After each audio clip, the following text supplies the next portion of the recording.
Shalom, puji syukur kepada Tuhan, kita bisa berjumpa lagi, berkumpul, memuji membesarkan nama Tuhan, dan sebentar kita akan merenungkan firman Tuhan, kita konsentrasi supaya kita tidak kehilangan berkat dari firman Tuhan ini.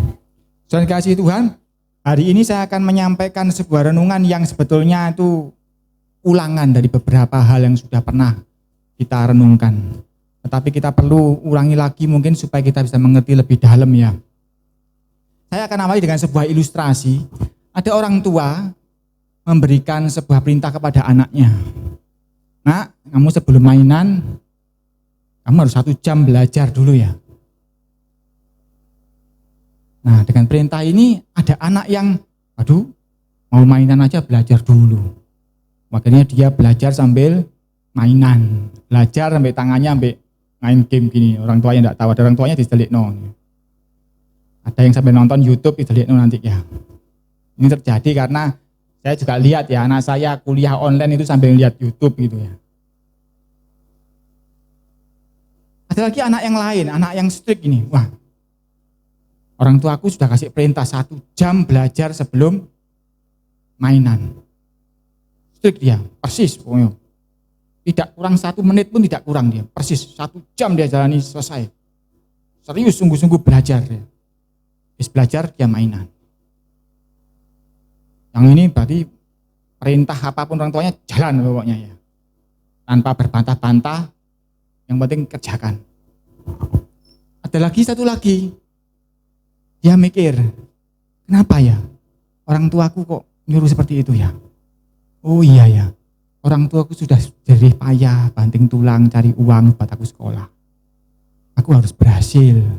Aku disuruh belajar gini supaya sekolahku mungkin supaya berhasil. Ya udah, nilaiku harus baik. Aku harus juara. Yang satu ini lain belajarnya. Bahkan tidak cuma di rumah. Di sekolah pun teman-temannya ribut, dia duduk gini perhatikan. Gurunya ngajar diperhatikan. Teman-temannya buyonan dia tetap belajar. Karena apa? Perintah yang belajar 1 jam tadi menyentuh hatinya dan dia mengerti isi hati orang tuanya. Oh, orang tuanya itu kepinginnya begini. Jadi tidak cuma sekedar perintahnya 1 jam, dia kerjakan 1 jam, enggak. Dia lebih jauh lagi, dia kepingin tahu, apa sih maunya orang tuaku itu. Akhirnya dia lebih lagi, dan akhirnya dia juara kelas. Karena dia melakukan lebih daripada yang diucapkan mulutnya orang tuanya. Dia melakukan persis seperti yang dimaui hati orang tuanya. Nah, demikian saudara-saudara, mengenai firman Tuhan ini. Firman Tuhan ini banyak perintah di sini. Ada anak Tuhan yang lakukan tapi dengan curi-curi. Tujuannya pokoknya untuk bukan menyenangkan Tuhan tapi menyenangkan hatinya dia. Ada yang begitu saklek pokoknya, perintah pokoknya lakukan. A ya A, B lakukan pokoknya sudah. Tidak ada, kurang 1 menit pun tidak akan aku kurangi. Tapi ada yang melakukan perintah Tuhan ini pengen tahu hati Bapak ini apa maunya ya dengan perintah ini. Nah, hari ini saya ulangi lagi supaya kita tahu bagaimana setiap perintah Tuhan itu harus mengerti hati Bapak itu ngomongnya apa mengenai perintah ini. Sehingga kita tidak sekedar melakukannya seperti robot, tetapi di dalam dasar hati kita ingin menyenangkan hati Bapak. Nah, dari sini saya akan mulai yang ini ringkasan-ringkasan. Ada ayat-ayat saya sebutkan tapi kita tidak perlu baca karena ini nanti terlalu lama. Saudara catat boleh baca di rumah atau saudara nanti baca dengarkan di Facebook atau di YouTube, baca lagi sendiri di rumah boleh. Tapi saya sebutkan ayatnya supaya saudara bisa tahu ada dasarnya. Kejadian 3 ayat 6. Itu terjadi ketika Hawa jatuh dalam dosa. Tuhan perintahkan Hawa jangan makan buah tengah pohon ini. Kenapanya? Hawa enggak tahu. Kenapa enggak boleh makan yang di tengah itu. Tetapi kalau kita baca Kejadian 3 ayat 6, ada tertulis, buah itu menarik hatinya Hawa. Jadi ada sesuatu di hatinya Hawa yang membuat dia akhirnya melanggar perintah Tuhan. Lanjut lagi, Kejadian 4 ayat 6. Tuhan menegur Kain. Hai Kain, mengapa hatimu panas dan mukamu muram?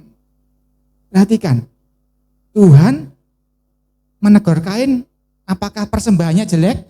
Enggak. Kenapa hatimu panas? Yang pertama tadi Hawa juga bicara mengenai hati.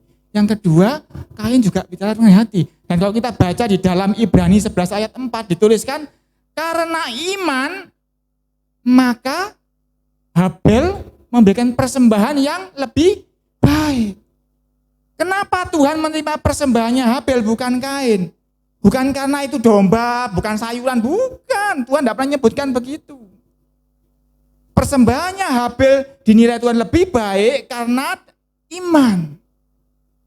Iman itu urusan apa? Urusan hati lagi. Jadi Tuhan lebih memilih persembahannya Habel daripada Kain karena urusan hati. Saya yakin kalau hatinya Kain beres, Tuhan akan terima dua-duanya itu persembahan. Dia nggak akan pilih-pilih apakah domba, apakah sayuran. Karena Tuhan itu melihat hati. Kalau kita baca di Kejadian 6 ayat 5, ketika Tuhan mengeluarkan air bah untuk memusnahkan manusia. Kita lihat di Kejadian 6 ayat 5 itu. Tuhan ngomong, kecenderungan hati manusia adalah jahat. Tuhan ngomong hati lagi, saudara-saudara. Jadi Tuhan itu menilai hati. Dia selalu melihat kondisi hati.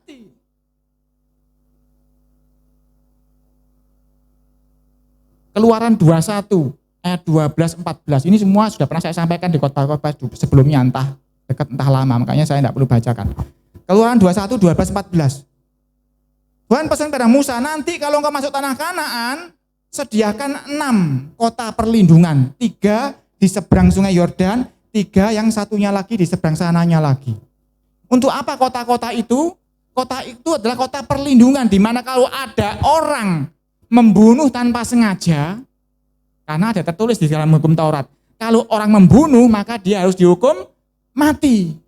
Tetapi khusus untuk orang-orang yang membunuh dengan tidak sengaja, dia boleh lari ke kota itu untuk mendapatkan perlindungan. Di dalam kota itu tidak boleh ada orang yang menghukum dia dan membunuh dia. Misalnya ada orang nebang pohon, terus kapaknya lepas, terus ngenai kepalanya orang terus mati. Dia kan nggak sengaja membunuh orang itu. Tidak ada hati keinginan membunuh orang itu. Maka orang itu boleh lari ke kota perlindungan itu. Sehingga orang itu tidak perlu dihukum mati. Nanti diadili, diselidiki lagi, oh memang betul orang ini tidak sengaja membunuh. Maka dia boleh tinggal di kota itu sampai dengan imam besar meninggal. Setelah imam besar meninggal, dia baru boleh bebas dari kota itu. Tidak boleh ada yang balas dendam. Artinya apa? Orang ini loh bikin orang itu mati, tapi Tuhan apakah menghukum? Enggak. Dia lihat hatinya orang ini tidak ingin membunuh. Kita lihat di sini bahwa Tuhan, semua perintah Tuhan, sebetulnya Tuhan menilainya bukan apa yang kelihatan mata, tetapi yang di dalam hati. Lanjut lagi Ulangan 1, 34, 36. Semua orang Israel yang keluar dari Mesir, Ulangan 1, 34, 36, semua orang yang keluar dari Mesir, orang Israel, tidak ada yang boleh masuk ke tanah Kanaan. Kecuali Yosua dan Kaleb. Yosua kenapa boleh ya? Yosua yang pimpin ya harus masuk. Kaleb, kenapa Kaleb boleh masuk? Terus di situ dikatakan bahwa karena Kaleb mengikut Tuhan dengan sepenuh hati. Sekali lagi, Tuhan itu melihat hati. Bukan karena Kaleb pandai berperang, mengalahkan orang Amalek, bukan. Banyak yang seperti Kaleb seperti itu yang bisa mengalahkan orang pasukan musuh. Tetapi kenapa Kaleb yang boleh masuk Kanaan? Karena Kaleb mengikut Tuhan dengan sepenuh hati. Dan contoh yang terakhir 1 Samuel 16 ayat 7. Ketika Nabi Samuel hendak mengurapi raja untuk menggantikan Saul, dia melihat kakak-kakaknya Daud, gagah, ganteng, hebat, jadi pasukan yang hebat.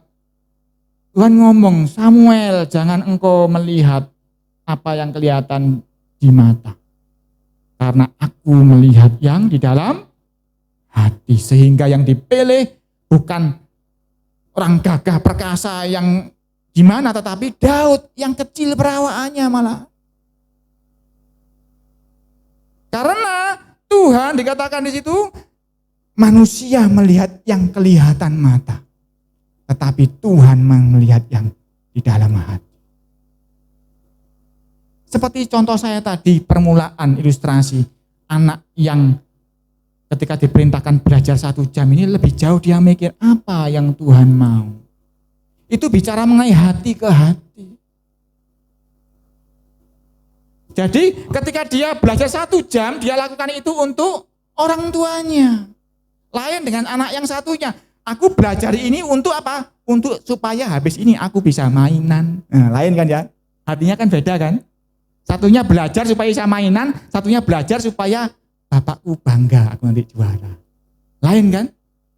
Nah, Tuhan ya begitu. Ketika engkau melakukan perintah-perintah Tuhan, jangan engkau memandang manusia. Tetapi engkau harus melihat hati Bapak senang tidak kalau aku berbuat ini.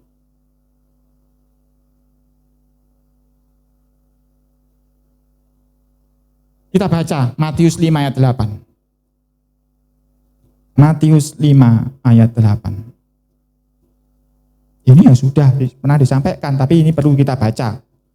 Matius 5 ayat 8 saya bacakan. Berbahagialah orang yang suci hatinya, karena mereka akan melihat Tuhan. Kalau saudara nanti ke sorga, melihat Tuhan enggak? Lihat toh. Artinya apa? Kalau saudara sampai ke sorga, artinya hatimu suci. Tuhan ngomong soal lain? Tidak. Tuhan ngomong soal hati. Bukan orang yang berderma ngasih kolektor di kotak persembahan itu terbanyak yang masuk surga. Bukan. Bukan orang yang menyembuhkan orang sakit, lumpuh berjalan, buta melihat. Bukan. Bukan orang yang bisa membuka, membedah firman Tuhan begitu dalam. Bukan. Tetapi orang yang suci hatinya yang bisa ketemu dengan Tuhan. Karena itu setiap perintah Tuhan dari Kejadian sampai Wahyu, tujuannya kalau kita tahu belajar. Tadi kita sudah lihat dari Hawa sampai Daud, tujuannya untuk menyucikan hati kita sebetulnya. Jadi kita harus tahu tujuannya Bapak kasih perintah A, B, C, D, E, F, G itu tujuannya untuk menyucikan hati sebetulnya. Karena itu kita jangan keliru, kita harus jadi anak yang berusaha mengerti hati Bapak. Hati Bapak maunya apa toh? Tujuannya untuk menyenangkan hati Dia, bukan menyenangkan hati kita. Dan Tuhan membaca itu hati itu. Saya yakin misalkan Habel yang petani, Kain yang peternak, tetap saja yang diambil akan persembahannya Habel. Saya yakin itu karena Tuhan tidak melihat apa yang dipersembahkan. Tuhan melihat hati.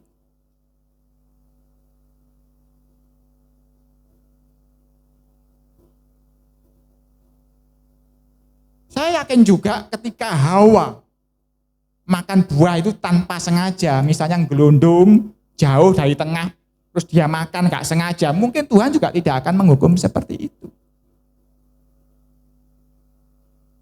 Karena Tuhan setahu saya, sepanjang umur hidup saya belajar mengenai Tuhan, Tuhan itu melihat hati.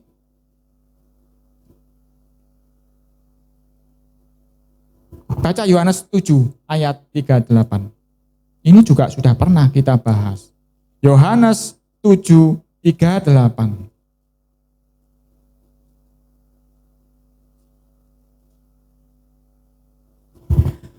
Barang siapa percaya kepadaku, seperti yang dikatakan oleh kitab suci, dari dalam hatinya akan mengalir aliran air hidup. Ini loh yang Tuhan nilai. Aku percaya Tuhan, benar tak percaya, Tuhan akan buka hati kita. Apakah keluar aliran air hidup? Ataukah tidak keluar air kering? Atau mungkin keluar air, tapi air racun. Ipuh dikatakan di perjanjian lama. Kalau kita tahu, kalau kita ngasih air putih-putih itu potas ya, tahu ya, air ikannya mati semua, itu racun, ipuh. Tetapi Tuhan bicara, kalau engkau percaya kepadaku, kalau tak buka hatimu, maka hatimu akan mengalirkan aliran-aliran air hidup. Gampangnya aliran hidup itu apa toh Pak? Gampangnya gini loh, kalau ada rumput kering, terus kena air itu rumputnya hidup, nah itu aliran hidup. Tapi kalau ada rumput kering sudah hampir mati, dikasih air mati, ya itu bukan air hidup. Nah itu Tuhan ngomong, kalau ada sumbu yang hampir padam, tidak akan aku padamkan. Kalau ada bulu terkulai, enggak akan aku patahkan. Karena apa? Di dalam hati Bapak juga sama, keluarnya aliran hidup.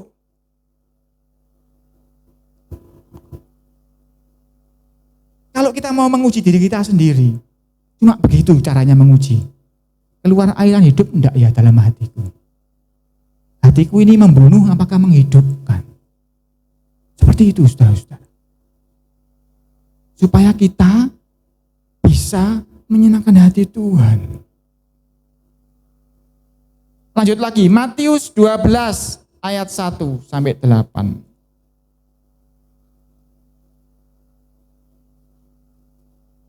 Matius 12.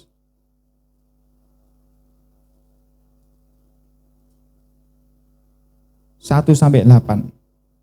Ini juga pernah saya sampaikan ya, sering bolak-balik bahkan ini saya sampaikan.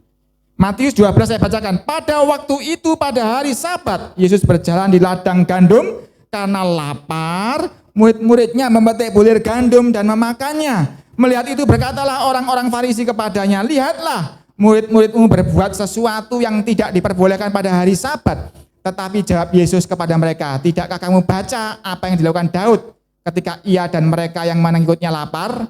Bagaimana ia masuk ke dalam rumah Tuhan dan bagaimana mereka makan roti sajian yang tidak boleh dimakan, baik olehnya maupun oleh mereka yang mengikutinya, kecuali oleh imam-imam? Atau tidakkah kamu baca dalam kitab Taurat bahwa pada hari-hari Sabat imam-imam melanggar hukum Sabat di dalam bait Tuhan, namun tidak bersalah? Aku berkata kepadamu, di sini ada yang melebihi bait Tuhan. Jika memang kamu mengerti maksud firman ini, perhatikan. Yang ku kehendaki ialah belas kasihan dan bukan persembahan. Tentu kamu tidak menghukum orang yang tidak bersalah. Karena anak manusia adalah Tuhan atas hari Sabat. Saudara-saudara, ketika murid Yesus makan, memetik bulir gandum di hari Sabat, itu dosa besar secara hukum Taurat. Karena apa? Melanggar 10 perintah. Di dalam hukum Taurat itu ada 10 perintah, lalu ada hukum-hukum berikutnya di bawahnya. Nek melanggar hukum di bawah-bawahnya sih ringan. Tapi melanggar 10 perintah itu bahaya. Itu hukumannya bisa dihukum mati. Sama orang-orang Farisi. Karena itu perintah yang utama, 10 perintah itu. Dan murid Yesus melanggar 10 perintah itu, yaitu dia melanggar kekudusan hari Sabat.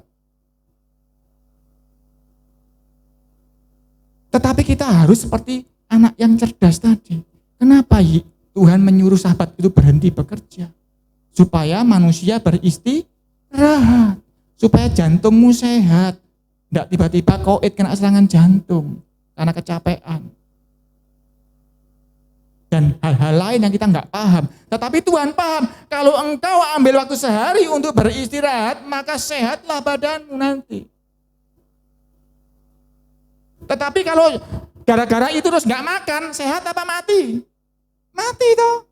Dan nggak tercapai tujuan Tuhan ngasih hari Sabat. Karena itu ketika dia memetik gandum untuk makan, dikatakan Tuhan tadi ayat 7 apa?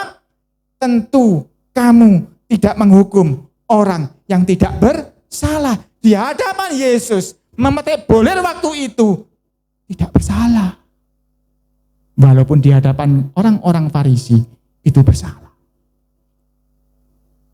Ketika Daud ngasih makan tentaranya, makan roti di dalam bait Tuhan yang hanya para imam yang boleh makan. Tuhan juga tidak menghitung Daud bersalah. Ketika para imam kerja keras di dalam bait Tuhan hari Sabat, para imam dikatakan juga tidak bersalah. Terus piye Tuhan? Bingung. Ya bingung kalau engkau tidak memahami hati Bapa. Tapi kalau engkau mengerti hati Bapa, engkau akan tahu mana yang salah, mana yang tidak. Loh Pak lah angel, ya benar memang angel. Kalau tidak ada Roh Kudus, kita tidak pernah tahu kehendak Bapa. Karena itu Tuhan kasih Roh Kudus untuk kita boleh mengerti. Dia yang akan membawa engkau pada seluruh kebenaran. Karena itu banyak orang belajar Alkitab tidak tahu. Saya kalau baca Facebook itu orang berdebat soal Alkitab. Tidak cuma orang Kristen, orang agama macam-macam belajar Alkitab. Cari kesalahannya, nggak ngerti, diomongi, dijelaskan hal sederhana, nggak ngerti. Karena memang dia tidak dapat jatah untuk mengerti. Karena hanya Roh Kudus yang bisa membuat mengerti perintah Bapa ini.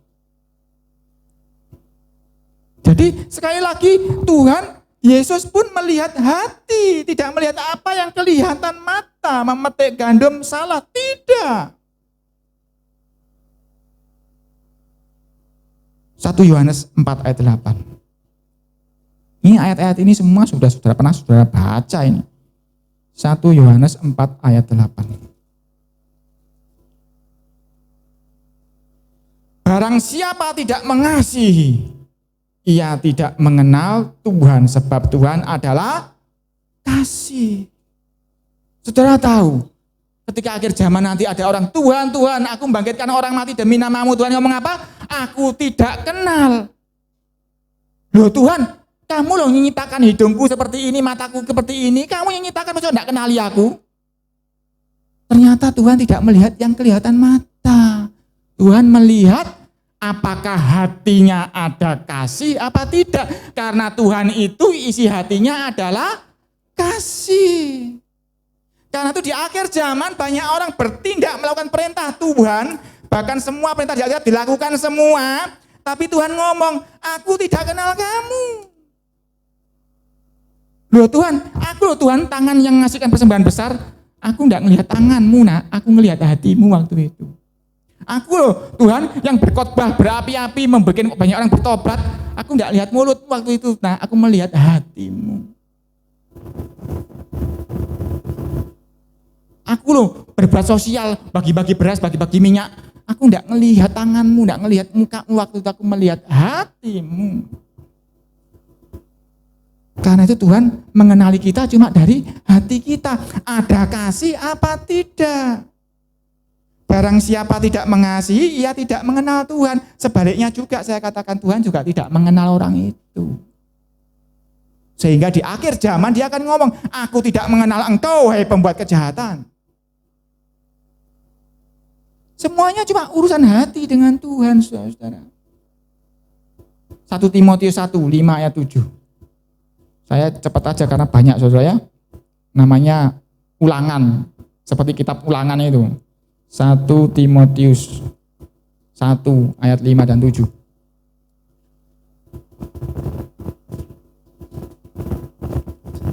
Mulai ayat 3 aja.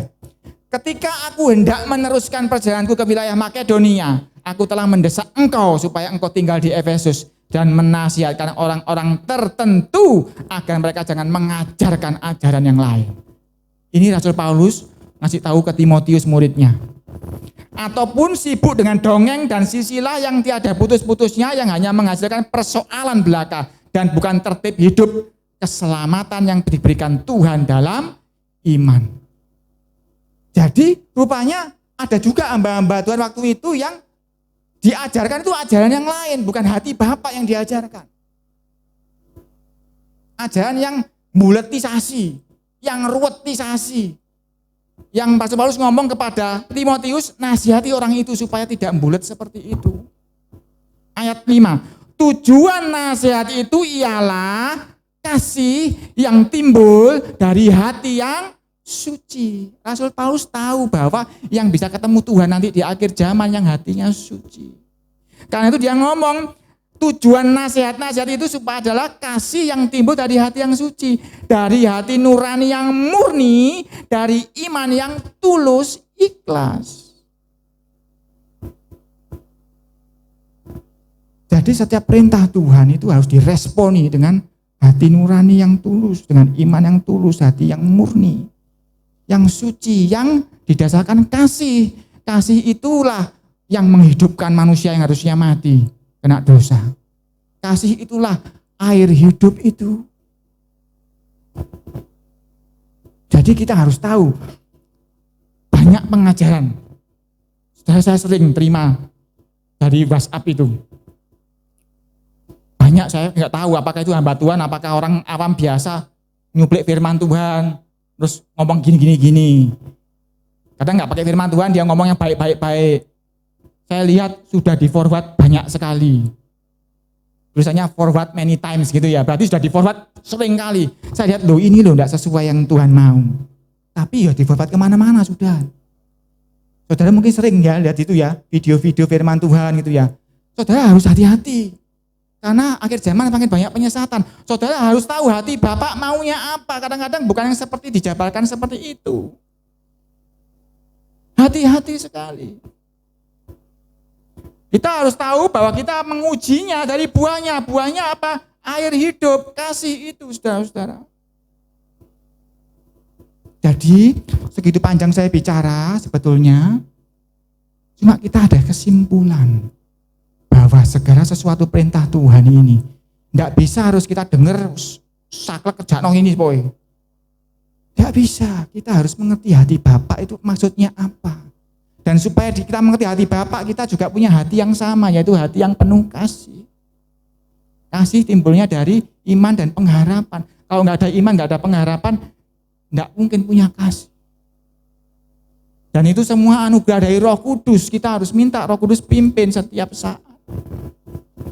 Supaya apapun perintah Tuhan itu, kita bisa menjabarkannya, melakukannya dengan tepat seperti yang Tuhan mau. Nah, sekarang saya masuk ke contoh-contohnya dalam kehidupan kita. Karena saya jarang membahas sampai detail begini. Karena saya pikir ya sudah, yang penting hatinya ngerti, ternyata enggak. Tuhan ngomong enggak bisa. Karena di luar pengajaran itu begitu masif. Saya harus kasih contoh-contoh kali ini. Banyak perintah-perintah Tuhan itu yang berkait dengan hal-hal yang lahiriah.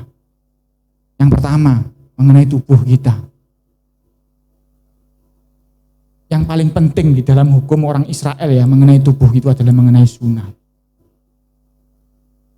Kita baca Kisah Rasul 15.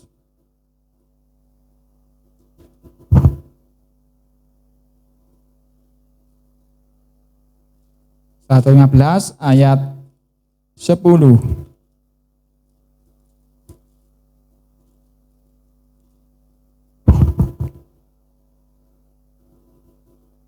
Ini ceritanya Rasul Paulus menginjil ke orang-orang bukan Israel, bukan orang Yahudi. Lalu mereka bertobat, mereka terima Roh Kudus. Lalu orang-orang yang Yahudi ngomong, orang-orang itu harus disunat sama seperti kita. Akhirnya mereka rapat. Terus ada kesimpulan akhirnya, para rasul ini, baik Petrus dan teman-temannya. Tuhan nyurahkan Roh Kudus ke orang itu. Tuhan berkenan dengan kondisi tidak bersunat. Kenapa engkau mau menyuruh mereka bersunat? Sehingga keluar kesimpulan ayat 10. Kalau demikian, mengapa kamu mau mencobai Tuhan dengan meletakkan pada tengkuk murid-murid itu suatu kuk yang tidak dapat dipikul baik oleh nenek moyang kita maupun oleh kita sendiri. Jadi orang-orang Yahudi ini mau memberikan kuk, memberikan beban, memberikan perintah yang dia sendiri tidak bisa menanggung. Mereka sunat kok. Stop dulu. Jangan bicara sunat. Apa arti sunat itu? Ketika seseorang disunat, artinya dia harus hidup seperti Abraham hidup. Ada yang mampu orang Israel seperti Abraham hidup? Tidak ada yang mampu. Jadi Tuhan ngomong, Kamu loh enggak mampu melakukan itu. Nenek moyang kita loh enggak mampu juga melakukan hukum sunat itu. Tapi kok engkau mau kasih kuk yang berat itu untuk orang yang bukan Yahudi ini untuk disunat. Roh Kudus loh masuk ke orang itu, tidak keberatan dengan dirinya yang sunat atau tidak. Jadi saudara-saudara, tanda tubuh ini sunat ini. Dikatakan di Galatia 6 ayat 15. Sunat, tidak bersunat, tidak ada artinya. Yang ada artinya adalah menjadi ciptaan baru. Bukan sunat fisik, tetapi hatinya yang disunat, dikatakan begitu.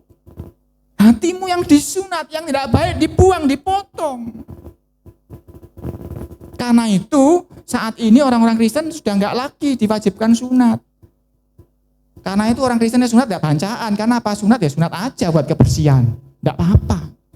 Oh supaya bersih disunat. Tidak apa-apa, tidak masalah. Tetapi sudah bukan untuk keselamatan.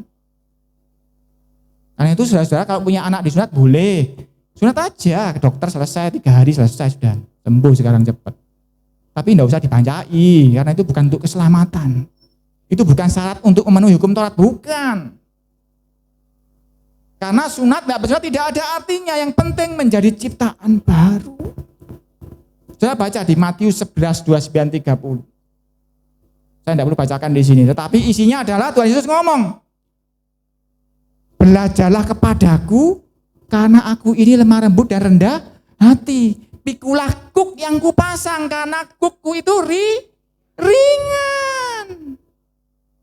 Kuk dari Tuhan Yesus itu ringan. Saudara tahu kuk itu apa? Kuk itu kayu yang di punggungnya sapi itu loh, yang bajak itu namanya kuk. Kuknya Tuhan Yesus ringan, cuma apa? Gampang kok engkau lemah lembut dan rendah hati. Belajar kepadaku. Seperti itu. Sunat perlu. Boleh sunat tapi tidak wajib. Nah, kan enteng kan? Tetapi para orang Yahudi ngomong harus sunat. Sehingga itu menjadi kuk, menjadi beban yang berat. Satu lagi tanda yang mau saya bahas, yaitu mengenai tato. Kan itu tanda di tubuh kan. Banyak sebetulnya mengenai tubuh ini, tetapi saya cuma bahas 2, waktunya nggak cukup. Baca Imamat 19 ayat 28. Kita buka Imamat 19 ayat 8.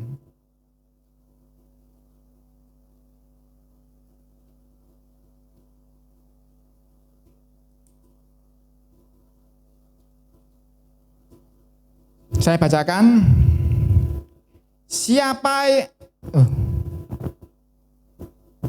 Imamat 19 ayat 28.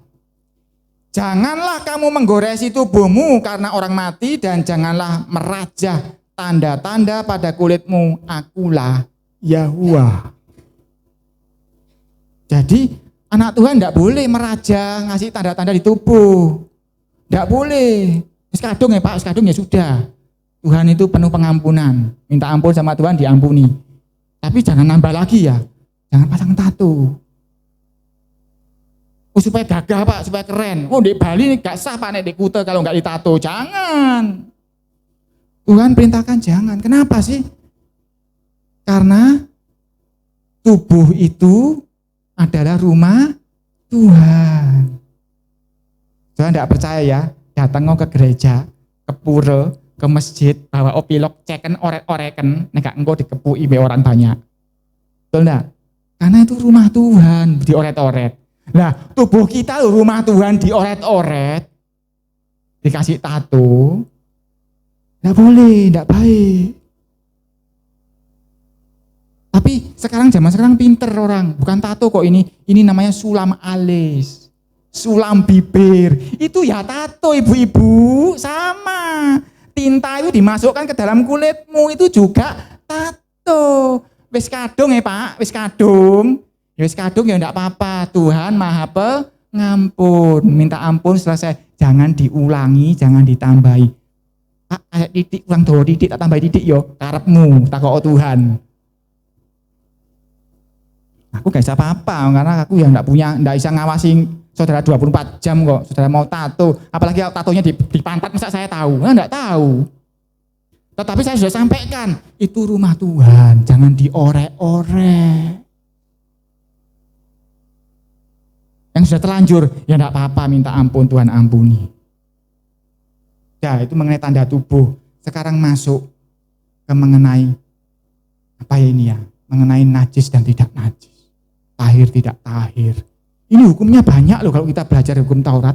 Saudara haid, lagi menstruasi, tidak boleh datang ke rumah Tuhan. Saya gak mungkin ngeceki loh. Datang masuk, kamu menstruasi, tidak mungkin kan. Tetapi murid Yesus memetik bulir gandum aja tidak apa-apa loh. Demi supaya tetap hidup. Masa orang menstruasi mau mendengarkan firman Tuhan tidak boleh.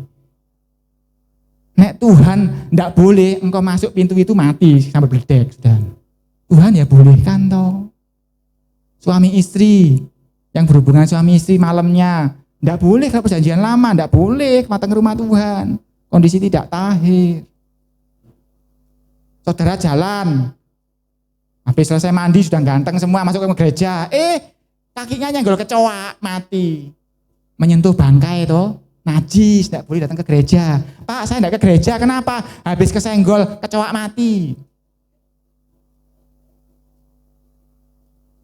Itu banyak aturan hukum Taurat, saudara-saudara. Kalau dituruti semua, saudara wangel masuk gereja, sungguhan wangel. Tetapi itu semua oleh belas kasihan Tuhan, kita bisa beribadah dalam kondisi apapun saat ini. Tapi saya mau ngomong kepada saudara-saudara bahwa kita harus tahu hati Bapak itu bagaimana. Banyak kalau ngomong soal tahir tidak tahir ini. Banyak sekali. Bapak, aku tadi habis sarapan. Sarapan apa? Lontong mie enak Pak. Enak Pak. Pakai urangi, gurih, kriuk-kriuk. Makan urang. Loh, urang itu tidak boleh dimakan, perjanjian lama. Kamu tidak boleh ke gereja. Keluar. Soro toh. Yang ngikuti hukum Taurat. Makan udang itu ya enggak boleh loh, enggak cuma babi loh saudara-saudara. Makan kepiting enggak boleh, makan pelut, lele enggak boleh, makan keong enggak boleh. Ya toh ada yang makan itu toh, apa? Keong itu kreco ya. Enggak boleh. Nah itu kul 02 ya, 02. Enggak boleh. Banyak urusan tahir tidak tahir ini, tetapi oleh kasih karunia Tuhan, darahnya menyucikan kita, membolehkan melakukan semua. Nah ini sudah mulai ngomong makanan, ini kita masuk soal makanan. 1 Korintus 10 ayat 25.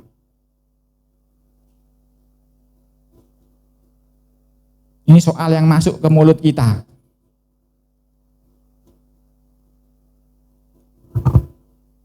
1 Korintus 10 ayat 25. Kamu boleh makan segala sesuatu yang dijual di pasar daging tanpa mengadakan pemeriksaan karena keberatan hati nurani. Karena bumi serta segala isinya adalah milik Tuhan. Kalau kamu diundang makan oleh seseorang yang tidak percaya dan undangan itu kamu terima, makanlah apa saja yang dihidangkan kepadamu tanpa mengadakan pemeriksaan karena keberatan hati nurani. Tetapi kalau seorang berkata kepadamu itu persembahan berhala, janganlah engkau memakannya. Oleh karena dia yang mengatakan hal itu kepadamu dan karena keberatan hati nurani. Yang aku maksudkan dengan keberatan bukanlah keberatan hati nuranimu sendiri, tetapi keberatan hati nurani orang lain itu. Mungkin ada orang yang berkata, mengapa kebebasanku harus ditentukan oleh keberatan hati nurani orang lain? Kalau aku mengucap syukur atas apa yang aku turut memakannya. Mengapa orang berkata jahat tentang aku karena makan yang atasnya aku mengucap syukur? Aku menjawab, jika engkau makan, atau jika engkau minum, atau jika engkau melakukan sesuatu yang lain, lakukanlah semua itu untuk kemuliaan Tuhan. Yesus ngomong di kesempatan yang lain, bukan yang masuk ke dalam diri orang itu yang menajiskan, tetapi yang keluar. Saudara-saudara yang kasih Tuhan. Lalu kenapa hukum Taurat ada yang ngatur nggak boleh makan babi, nggak boleh makan ini dan itu dan sebagainya? Karena Tuhan tahu yang engkau makan itu, yang dilarang itu tidak baik buat tubuhmu. Kalau engkau sering makan itu, ya siap-siap enggak panjang umurmu. Iya toh? Atau enggak mati Pak, tapi kenceng kakiku. Nah gitu ya sudah. Jadi Tuhan perintahkan itu, isi hati Bapak itu supaya baik hidupmu, dikatakan supaya panjang umurmu, supaya engkau sehat, supaya engkau seperti Kaleb umur 80 kuat. Tapi di zaman sekarang ini kan susah toh menghindari itu, saudara-saudara. Ke pasar ada uang, mau beli gurami kok gak cukup, cukupnya makan lele. Lele enggak boleh, ikan enggak bersisik. Tapi cukupnya makan lele Pak, ora makan. Ya ojo, ya wis tuku lele makan wis dalam nama Yesus. Ya toh? Karena itu dikatakan tadi ayat 25, tanpa mengadakan pemeriksaan karena keberatan hati nurani.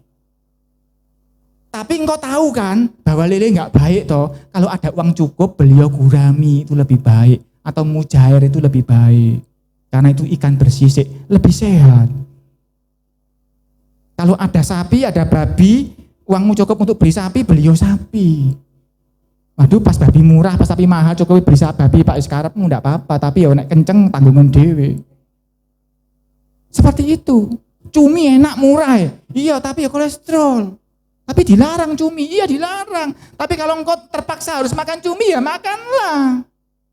Seperti para murid tadi itu, terpaksa metek aku karena aku lapar, enggak ada makanan. Tetapi kalau ada yang pilihan lebih baik, saya sarankan ya saudara, pilihlah yang lebih baik. Tapi tidak ada pilihan ya Pak, ada nih cukup uangnya beli lele, ya beliau wis makan. Ada lebih murah sebetulnya tempe. Melebu mulut rasanya kudu mutu ya Pak, wis blenger ya, ambo wis nek gitu. Tetapi saudara harus tahu resikonya. Apapun yang dilarang di dalam Alkitab ini sebetulnya tidak baik untuk kita. Nah gitu kita ngikuti itu aja Pak ya, ngikuti sertifikat halal ya. Wow, keliru saudara-saudara. Apa yang ditulis dalam kitab Taurat ini itu lebih daripada halal. Makanya istilahnya lain, istilahnya adalah kosher. Kosher itu sertifikat halalnya orang Yahudi, lebih detail lagi, lebih parah. Kalau sertifikat halalnya orang Muslim kan makan sapi boleh ya, apapun boleh ya, jeroannya boleh kan ya. Kalau kosher, jeroan tidak boleh, lemak tidak boleh. Saudara bisa tak enggak makan lemak sapi? Oh enggak makan lemak sapi saya Pak, beli sate tanpa lemak. Wow itu kan yang mau lihat. Engkau minum kopi, sasetan. Saudara enggak tahu di dalam bahannya ada lemak sapinya, saudara enggak tahu kan? Ayo berapa dosamu dihitung? Banyak. Aku beli Starbucks, apa isinya Starbucks? Saudara kan enggak tahu. Aku beli nugget frozen food, saudara kan enggak tahu isinya, bahan yang dipakai apa, tepungnya dari apa, saudara kan enggak tahu. Karena saat ini bahan-bahan itu kita nggak pernah tahu loh, ada yang lemaknya, bahkan kapsul aja dari lemak sapi, dari lemak babi. Oh kalau orang Muslim lemak babi nggak mau, lemak sapi oke. Nek kosher, hitungan kosher lemak sapi pun tidak boleh. Angel toh kemudian sulit, tetapi oleh kemurahan Tuhan dikatakan di sini. Kamu boleh makan segala sesuatu yang dijual di pasar daging tanpa mengadakan pemeriksaan karena keberatan hati nurani. Tapi kalau engkau tahu itu kurang baik, kamu bisa pilih yang baik, pilihlah yang baik. Saran saya, supaya panjang umurmu, baik keadaanmu.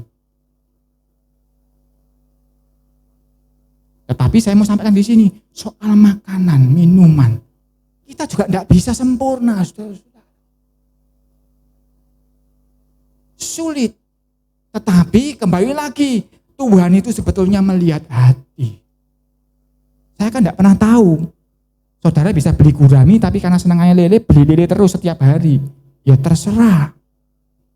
Itu urusan saudara dengan Tuhan, karena Tuhan melihat hatimu. Ketika engkau makan lele itu apa isi hatimu? Bisa beli gurami atau bisa beli mujair, kamu engkau beli lele. Apa isi hatimu? Tuhan menilai hatimu.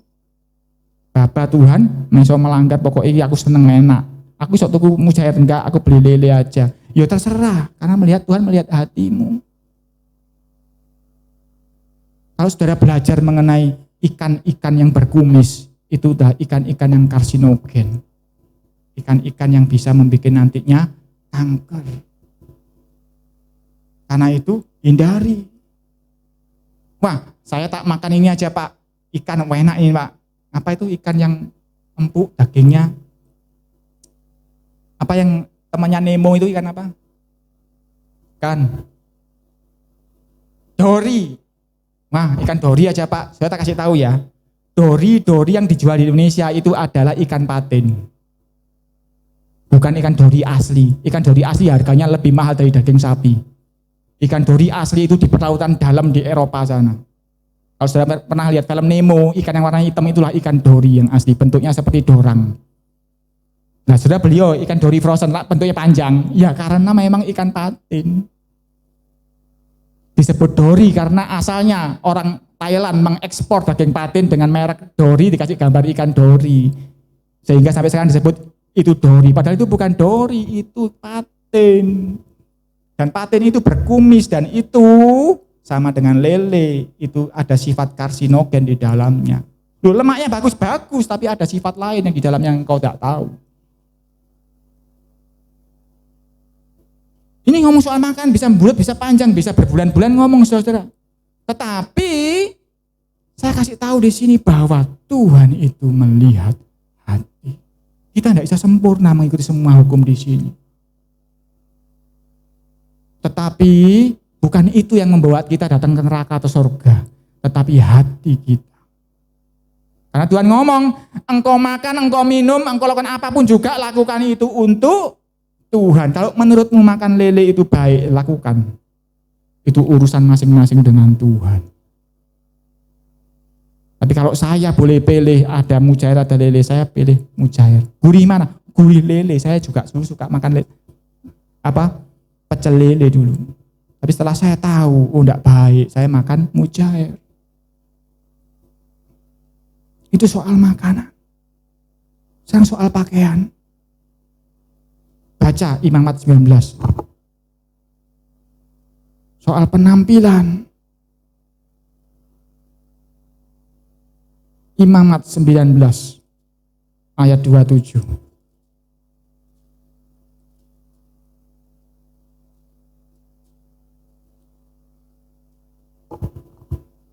Imamat 19 ayat 27.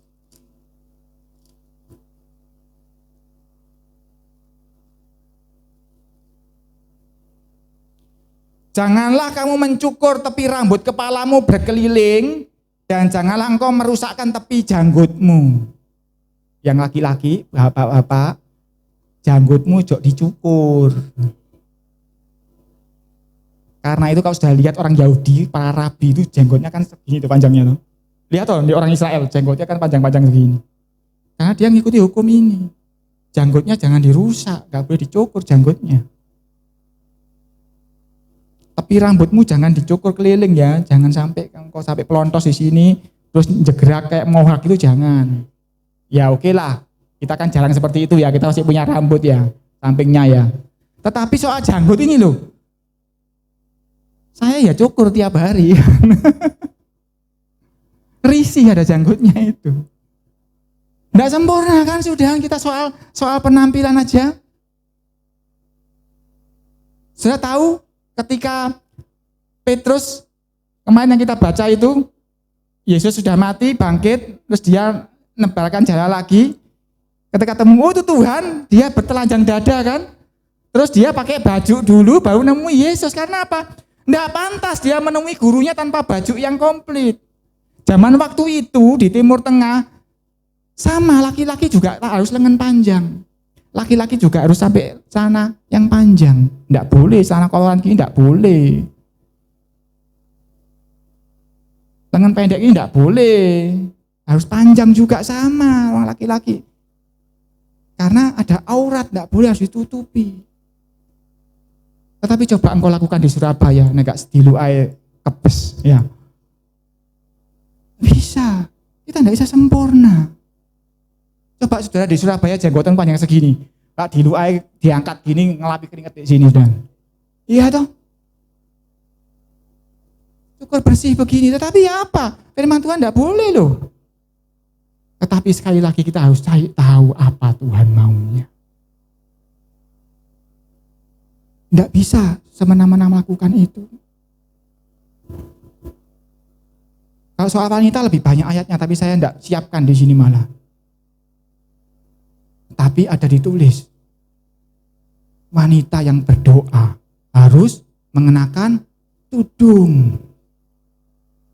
Dikatakan wanita hendaklah berdandan sederhana, jangan mengenakan emas ataupun mutiara. Sampai pakai cincin, lepas semua, ya. Kalung, gelang, giwang, lepas semua, tidak boleh pakai emas. Harus sederhana. Harus mengenakan kerudung. Oh, tidak ada yang pakai kerudung di sini ya? Karena itu kalau di gereja Katolik, para suster itu melakukan hukum ini. Mereka pakai kerudung. Mereka pakai baju yang panjang, jubah yang panjang. Kalau saya menggenapi ini, maka saudara tidak lihat penampilan saya seperti ini. Saya akan jenggot panjang, saya akan pakai daster panjang. Sesuai dengan perintah hukum Taurat. Saya tidak akan seperti ini. Tampil seperti anak muda sekarang ini tidak. Saya akan pakai daster panjang, jenggot saya akan panjang. Sesuai dengan hukum Taurat. Begitu pula gereja ini semuanya akan seperti para suster penampilannya. Semuanya pakai kerudung yang wanita.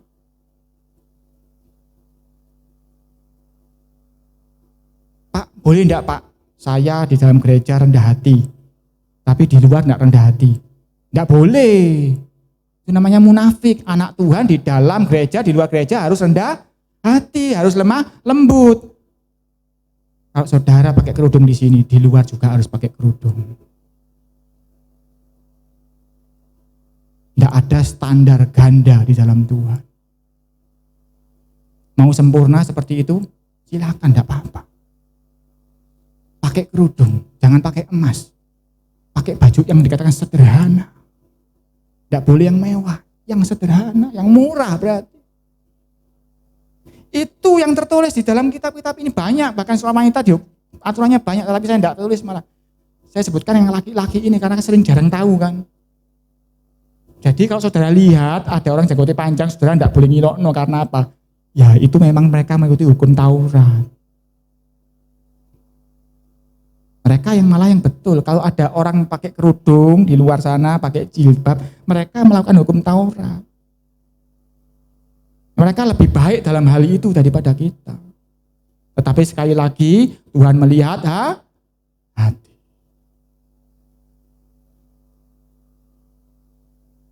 Dan ini saya ngomong lagi soal ibadah gereja di sini. Saudara tahu ketika kita ibadah ini apa yang sedang terjadi di sorga? Tuhan sedang menonton kita. Kita ini adalah pertunjukan ibadah kita untuk menyenangkan Tuhan. Dari sini sampai yang paling belakang. Bahkan kalau ada yang ngintip di sana ikut mendengarkan itu juga dihitung. Semuanya adalah pertunjukan yang Tuhan nikmati. Tetapi ini yang terjadi, saya tidak nyebut gereja, tidak nyebutkan mana, tetapi ini banyak terjadi. Gereja-gereja pertunjukannya cuma sebatas ini. Sana penontonnya. Pertunjukan di area mesbah podium. Sehingga ada hukum yang berbeda antara di podium dan di luar podium. Dan ini semakin parah ketika Zoom, ibadah online. Yang di rumah sambil minum kopi, sing sana ibadah sungguh-sungguh puji Tuhan, sini minum kopi sambil nyanyi-nyanyi sederhana. Karena itu pemimpin pujian, saudara ingat, pemimpin pujian di sini siapapun itu, entah Ibu Patris, Ibu Melan, Ibu Septi, sering ngomong, ayo saudara semangat, tersenyum. Pemimpin pujian itu ingin mengajak kita semua yang di sana bahwa pertunjukannya bukan di sini, pertunjukannya adalah dari sini sampai ke sana. Jadi saudara-saudara ini juga sebuah pertunjukan di hadapan Tuhan. Dan ini gereja-gereja tertentu mengajarkan bahwa pertunjukannya cuma yang di podium sini. Sehingga terjadi beda aturan.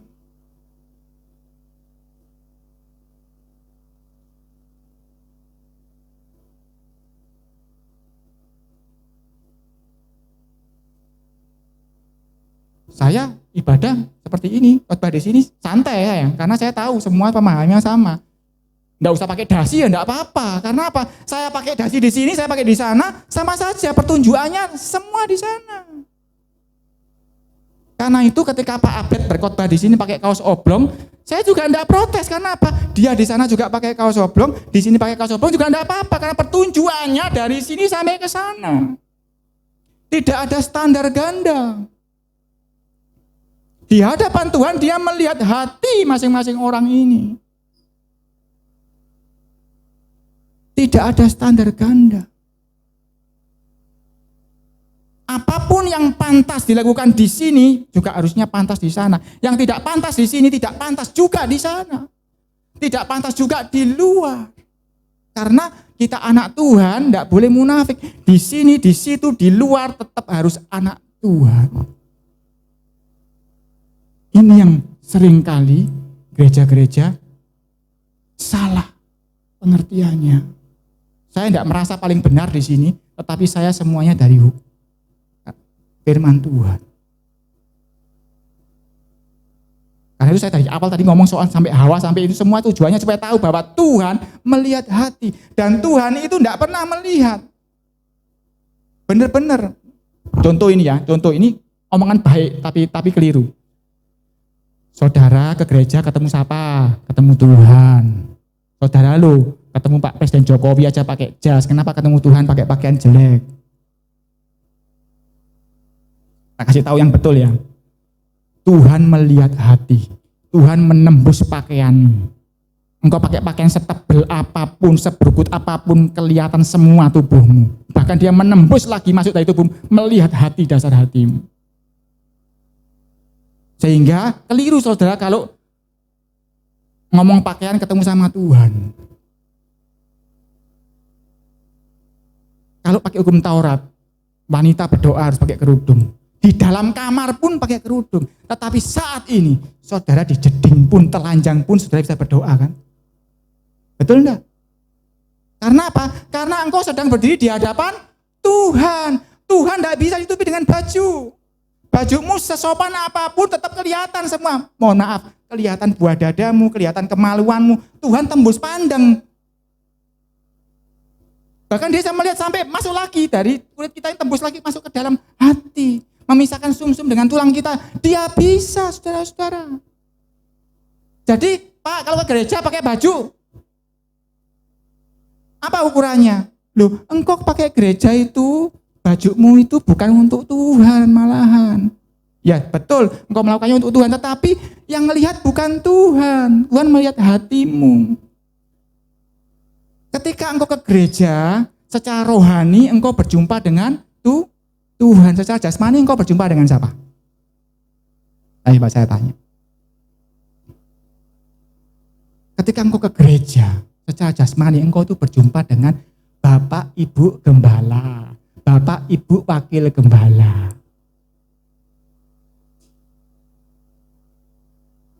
Saudara pernah ambil rapot ke sekolah? Saudara ketemu siapa? Saudara ketemu guru. Pakai baju seperti apa? Ya baju yang dikehendaki kepala guru itu apa? Enggak boleh pakai sandal jepit. Ya atau kira-kira seperti itu ya, harus begini. Begitu.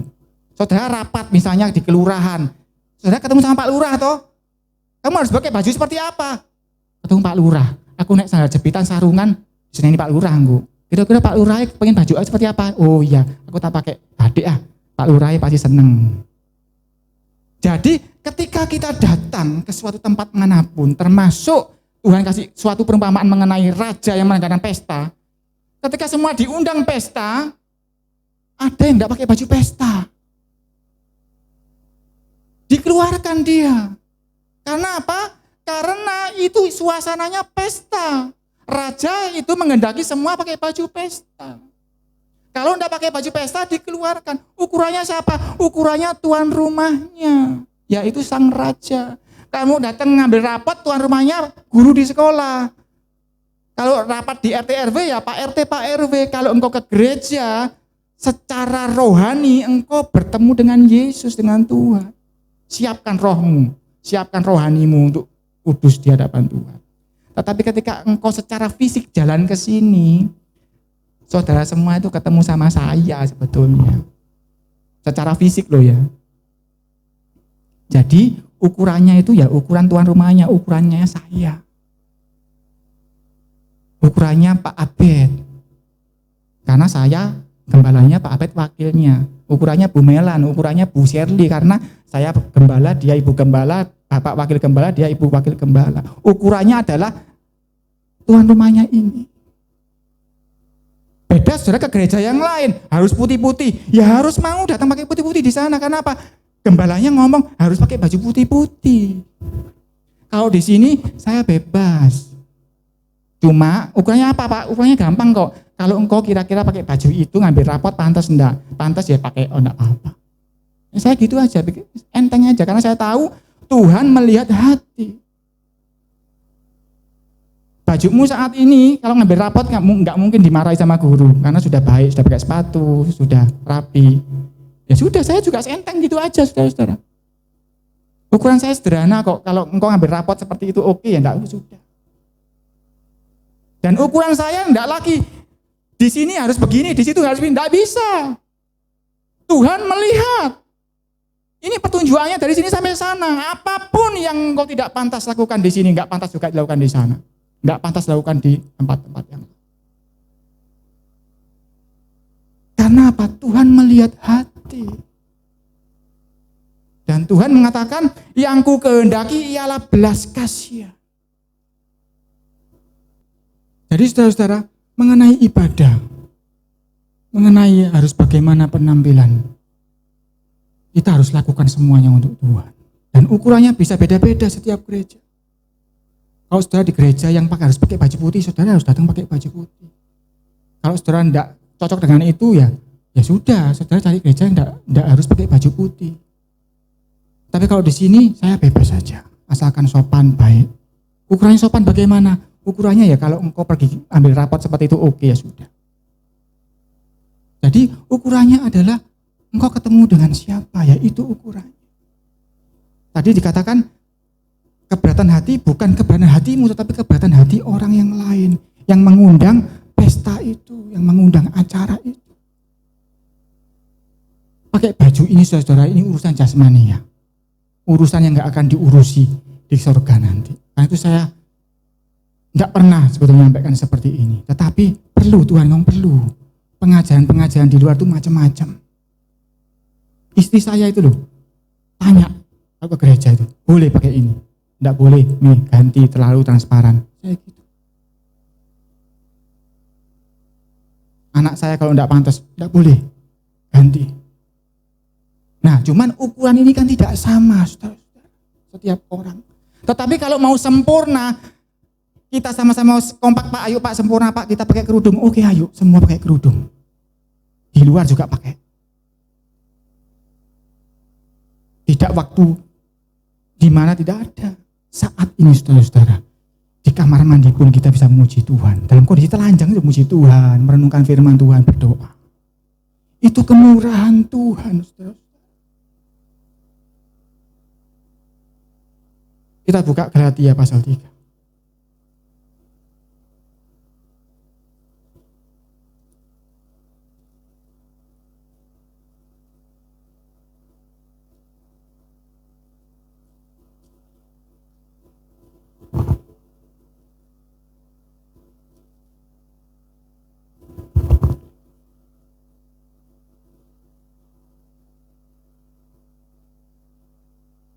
Galatia pasal 3 ayat 1. Ini saya sedikit ngomong ya mengenai gereja-gereja. Saya terus terang bahwa gereja ini dulunya waktu saya kecil itu sudah diajak untuk dijadikan gereja besar. Ada bos yang siap mendanai. Papi mami saya dikasih dana siap di manajemen ini jadi bisnis gereja ini untuk mendatangkan banyak uang, tapi papi mami saya tidak mau. Papi mami saya ngomong tetap kembali kepada firman, dan itu yang saya teruskan sampai saat ini. Saudara tahu, beberapa gereja saya tidak ngebut semuanya ya, beberapa gereja itu benar-benar bisnis. Dan orang tahu orang-orang kaya kalau datang ke gereja itu sak karepe dhewe, saudara-saudara. mau celana pendek, mau rok mini, mau yang kelihatan dadanya, mau yang transparan kelihatan BH-nya, mereka kan tidak mau dilarang pindah gereja lain. Padahal mereka yang punya uang. Mereka yang punya uang kalau sampai dilarang pindah gereja lain, bahaya gereja kehilangan penghasilan. Saya ngomong jujur ini supaya apa sudah tahu bahwa tidak semuanya juga betul, tetapi tidak semuanya juga salah. Ada gereja-gereja yang masih betul. Cuma saya kepingin mau kasih tahu saudara bahwa akhirnya dari situlah keluar aturan pertunjukan itu di sini. Supaya tidak menyinggung orang-orang kaya tadi itu yang mendapatkan penghasilan. Sehingga boleh, kalau di sana merokok boleh, di sini tidak merokok, tidak boleh. Di sana boleh tatoan, di sini tidak boleh tatoan. Di sana boleh pakai baju buka-bukaan, di sini harus tertutup. Itu asalnya, kenapa keluar aturan seperti itu. Tetapi kalau firman Tuhan ngomong, pertunjukan ini dari sini sampai ke sana. Apa yang berlaku di sini berlaku di sana. Saya kasih tahu saudara-saudara supaya saudara juga hati-hati. Jangan sampai pengajaran-pengajaran yang keliru saudara harus lihat firman Tuhan. Ini Galatia 3 penutup. Hai orang-orang Galatia yang bodoh, siapakah yang telah mempesona kamu? Bukankah Yesus Kristus yang disalibkan itu telah dilukiskan dengan terang di depanmu? Hanya ini yang hendak ku ketahui daripadamu. Adakah kamu telah menerima roh karena melakukan hukum Taurat atau karena percaya kepada pemberitaan Injil? Adakah kamu sebodoh itu? Kamu telah mulai dengan roh, maukah kamu sekarang mengakhirinya di dalam daging? Saudara-saudara, terus terang. Saya sampai saat ini belum mengundang pengkhotbah-pengkhotbah luar. Bukan saya menganggap saya yang paling pintar berkhotbah, bukan, saya tidak sempurna. Tetapi banyak hal yang perlu dibenahi di sini yang sifatnya rohani. Karena itu saya menyampaikan banyak hal yang harus disampaikan di sini yang rohani. Ini hal-hal jasmani yang sebetulnya saya tidak perlu sampaikan, tetapi perlu saya sampaikan, ternyata Roh Kudus tegur saya. Sampaikan, itu penting. Karena orang-orang jatuhnya bukan batu yang besar, kerikil yang kecil jatuh. Nanti kalau hal-hal penting sudah saya sampaikan ke Anda semua, saudara sudah mendapatkan yang penting, saya akan undang mulai orang-orang luar. Kalau Tuhan izinkan. Tetapi saudara harus tahu, kenapa sekarang ini saya batasi saya dengan Pak Abed saja.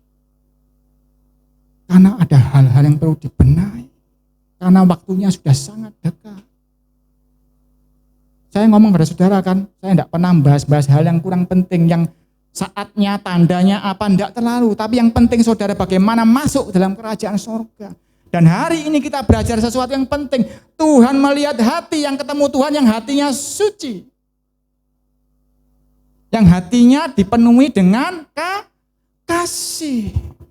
Karena Tuhan ngomong, kalau engkau dipenuhi dengan belas kasihan, maka engkau tidak menghukum orang yang tidak bersalah. Walaupun menurut aturan-aturan yang ada, mungkin kelihatannya bersalah.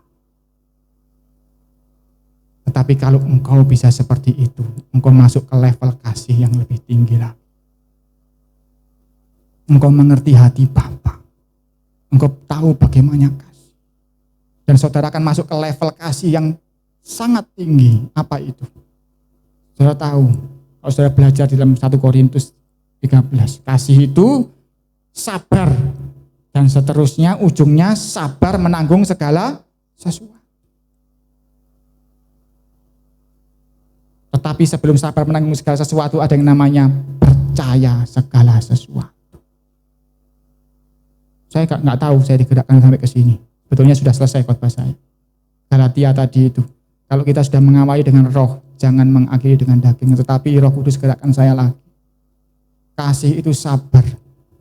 Ujungnya sabar menanggung segala sesuatu. Tapi sebelum sabar menanggung segala sesuatu, ada yang namanya percaya segala sesuatu.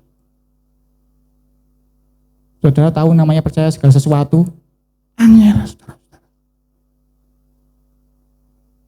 Saya sering ngomong pada saudara kan, kalau ada orang ngomong A ke saya, walaupun saya pikir gak mungkin A itu membujui aku, tapi pasti membujui aku. Saya ngomong kepada saudara apa? Saya akan percaya A itu. Dengan resiko apa? Resiko dibujui. Daripada saya resikonya dia ternyata B, saya nganggap dia A. Karena saya mau masuk ke level percaya segala sesuatu. Loh Pak, dibujui wong, itu urusan sama Tuhan. Karena saya punya iman. Hidup saya dalam perlindungan Tuhan. Jadi, kalau saya percaya segala sesuatu, dibujui tidak apa-apa. Berkatmu hilang tidak apa-apa, Tuhan ganti lebih banyak. Tapi kalau saudara bisa ini saudara ya, percaya segala sesuatu, hidupmu akan lebih baik. Terutama untuk suami, istri, orang tua, anak. Sulit loh, bojone datang terlambat, apa bane kempes, bojo kan nggak kempes pasti. Loh, kempes, nggak mungkin kempes. Dibujui pasti aku. Seandainya dibujui pun nggak apa-apa, saudara. Percaya itu bojomu ngomong kempes yo, percaya nek gak kempes bujui cek lambene disambar gledek gitu loh saudara. Itu urusan dia dengan Tuhan, tetapi ketika orang mengatakan kempes percaya, wis yo apa meh gegeran ta? Suami istri, anak sama orang tua, saudara dengan saudara, mau gegeran tak? Jangan. Kalau saudara tidak bisa mulai belajar percaya segala sesuatu, kasihmu tidak bisa sampai di level itu. Sebab sebelum bisa menanggung segala sesuatu, ya toh? Ketika misalnya lah, suamimu ngomong bane kempes, curiga sang istri, tidak mungkin. Nek aku tak percayai, aku resikonya diselingkuhi, misalnya ya. Nah itu, ketika engkau percaya, engkau akan masuk ke level berikutnya, sabar menanggung segala sesuatu. Nah enggak, saudara enggak bisa masuk ke level itu.